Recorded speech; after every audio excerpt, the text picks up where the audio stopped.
Allahumma barik wa sallim nahmadu wa nusalli ala rasulil karim amma ba'. Continuation from the hadith we read yesterday.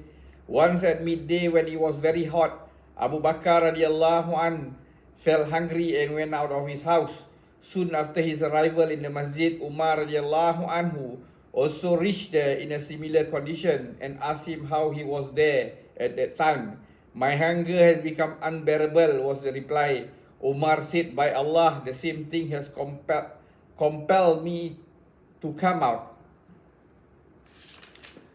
The two were talking thus when the Nabi sallallahu alaihi wasallam also came there and asked them how they were there.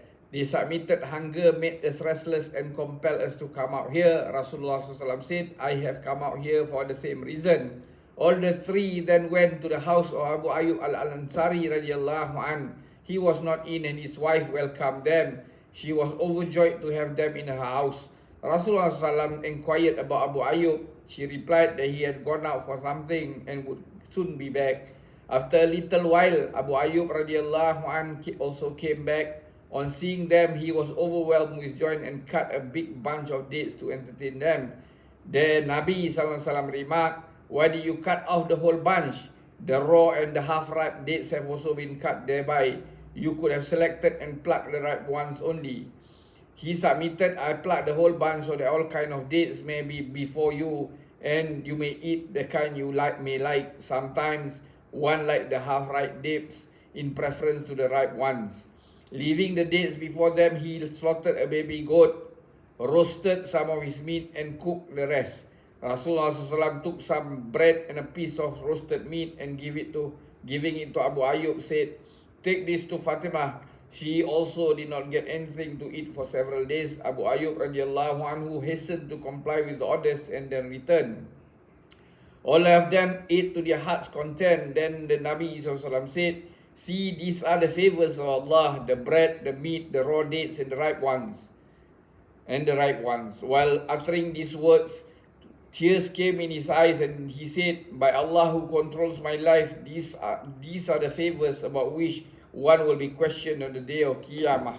Considering the circumstances under which these things had become available, the Sahabah radiallahu anhu felt confused and worried that account was required to be rendered for these things which became available under such critical conditions of helplessness. Rasulullah SAW said, it is necessary to express our gratitude to Allah Ta'ala. When you put your hand on such things, say Bismillah starting to eat, and Alhamdulillahillazi wa asbahana wa amana wa alayna wa afdala. All praise is for Allah Ta'ala who feasted us to the full and did favor on us and gave us plentifully. After you finish eating, its recitation will suffice as your expression of gratitude. Many incidents of this nature are narrated under different headings in the book of Hadiths. Rasulullah sallallahu alaihi wasallam said the same thing when he happened to visit the house of Abu Haytham Malik ibn Tayyihan radiallahu anhu, and once he visited a Sahabi whose name was Waqfi radiallahu anhu. Once Umar radiallahu anhu across leper was a blind, deaf and dumb. He said to his companions, do you see any favor of Allah in this person? Apparently none, they replied. Cannot he urinate easily? Said Umar radiallahu anhu. Abdullah bin Mas'ud radiallahu anhu said, on the day of Qiyamah, there will be three courts.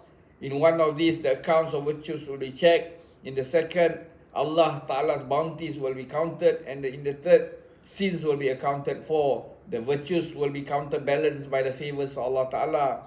So the sins will remain outstanding and their disposal will depend on Allah Ta'ala mercy.